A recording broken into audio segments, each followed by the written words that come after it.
Assalamualaikum warahmatullahi wabarakatuh. Selamat pagi semuanya. Yang terhormat Ibu Nurhayani selaku dosen pengampu mata kuliah pengantar ekonomi mikro dan yang saya sayangi rekan-rekan sekalian. Baiklah, pada pagi hari ini kita akan membahas mengenai teori tingkah laku konsumen, teori nilai guna utility yang mana kelompok kami terdiri dari saya Indah Fadila selaku moderator. Lalu yang kedua ada Zahra Septira yang akan menjelaskan materi mengenai teori nilai guna. Yang ketiga ada Revi Susriwanto yang akan menjelaskan materi mengenai pemaksimuman nilai guna.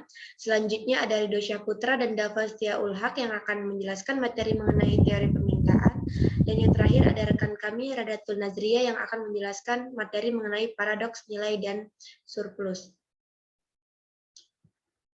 Langsung saja memasuki materi yang pertama yang akan disampaikan oleh rekan kami Zahra Septira. Kepadanya dipersilakan.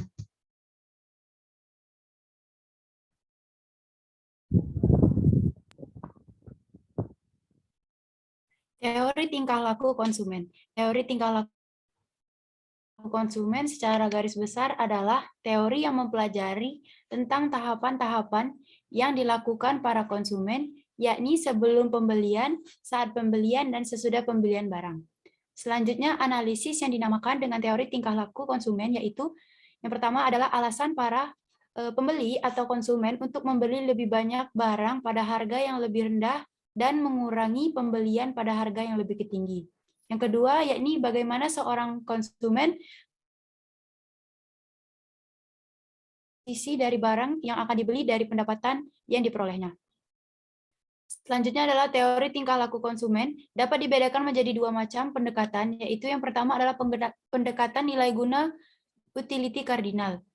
Dalam pendekatan ini, nilai guna kardinal dianggap bermanfaat atau kenikmatan yang diperoleh seseorang konsumen dapat dinyatakan secara kualitatif. Berdasarkan pemisalan ini, anggapan bahwa konsumen akan memaksimumkan kepuasannya yang dapat dicapainya tentang bagaimana seseorang akan menentukan konsumsinya atas berbagai jenis barang yang terdapat di pasaran. Yang kedua, yakni pendekatan nilai guna ordinal. Dalam pendekatan ini, nilai guna ordinal, manfaat atau kenikmatan yang diperoleh oleh masyarakat dari mengkonsumsi barang-barang tidak kualitatif. Selanjutnya,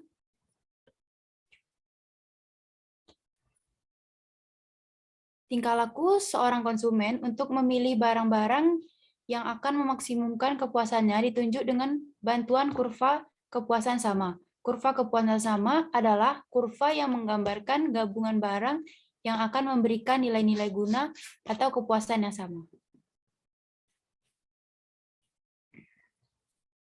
Di dalam teori nilai guna, di dalam teori tingkah laku konsumen terdapat teori nilai guna atau utility.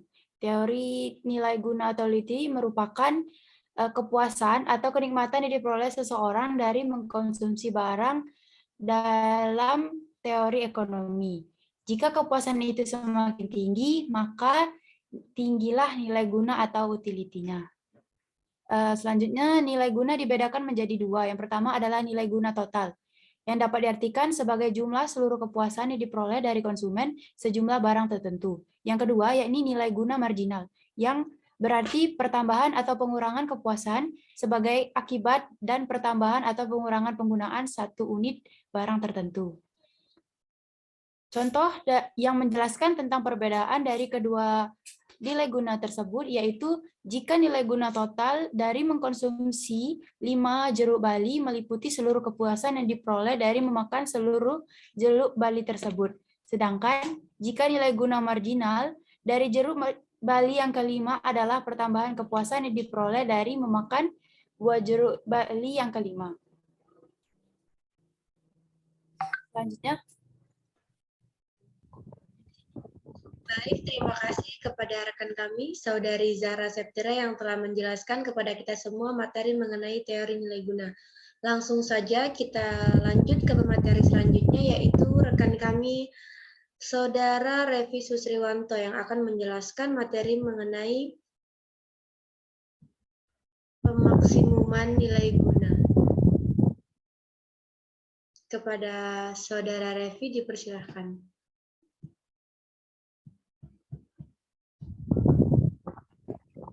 Baiklah, di sini saya akan menjelaskan pemaksimuman nilai guna. Syarat pemaksimuman nilai guna adalah bahwa setiap rupiah yang dikeluarkan untuk membeli unit tambahan dari berbagai jenis barang harus memberikan nilai guna yang sama besarnya. Misalkan, seseorang melakukan pembelian dan konsumsi atas dua macam barang, yaitu makanan dan pakaian, yang harganya berturut-turut adalah Rp5.000 dan Rp50.000. Misalkan, tambahan 1 unit makanan akan memberi nilai guna kardinal sebanyak 50. Andai kata orang tersebut memiliki uang Rp50.000. Dengan uang tersebut, ia dapat membeli 10 unit tambahan makanan. Maka jumlah nilai guna marginalnya adalah 10 kali 5 sama dengan 50. Bila uang itu digunakan untuk pembelian pakaian yang diperolehnya hanya 1 unit dan nilai guna kardinal dari 1 unit tambahan pakaian ini adalah 50. Seseorang akan memaksimalkan nilai guna dari barangnya yang dikondisikannya. Apabila perbandingan nilai guna kardinal berbagai barang tersebut adalah sama dengan perbandingan harga barang tersebut. Baiklah, mungkin hanya itu dan saya kembalikan ke moderator. Baik, terima kasih kepada rekan kami, Saudara Revi, yang telah menjelaskan materi mengenai pemaksimuman nilai guna. Selanjutnya kita masuk ke materi selanjutnya, yaitu teori permintaan, yang akan dijelaskan oleh rekan kami, Saudara Dava Setiaul Haq dan juga Ridho Syaputra. Kepadanya dipersilahkan.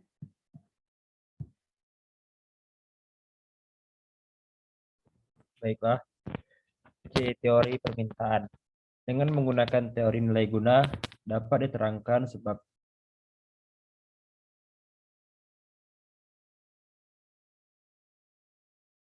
teori permintaan. Dengan menggunakan teori nilai guna dapat diterangkan sebabnya kurva permintaan bersifat menurun dari kiri atas ke kiri kanan bawah, yang menggambarkan bahwa semakin rendah harga suatu barang, semakin banyak permintaan ke atasnya. Ada dua faktor yang menyebabkan permintaan ke atas suatu barang berubah apabila harga barang itu mengalami perubahan, efek pergantian dan efek pendapatan. Efek penggantian. Perubahan harga suatu barang mengubah nilai guna marginal per rupiah dari barang yang mengalami perubahan harga tersebut. Kalau harga mengalami kenaikan, nilai guna marginal per rupiah yang diwujudkan oleh barang tersebut menjadi semakin rendah.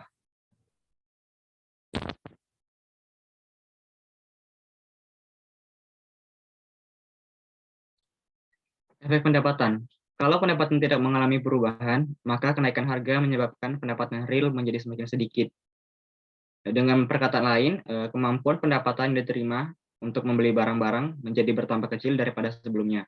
Maka kenaikan harga menyebabkan konsumen mengurangi jumlah berbagai barang yang dibelinya, termasuk barang yang mengalami kenaikan harga.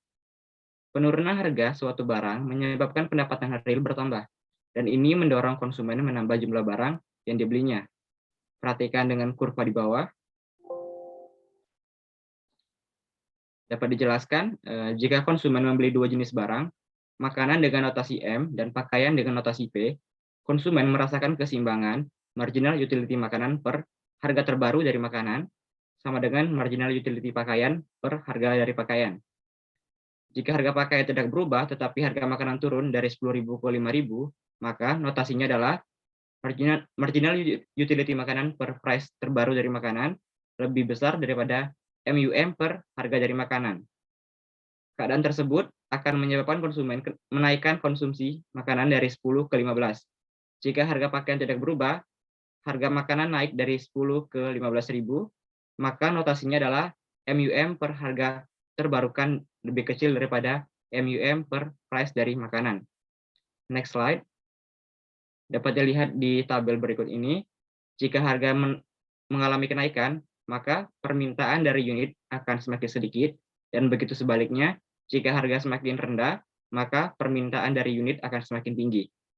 Saya kembalikan kepada moderator.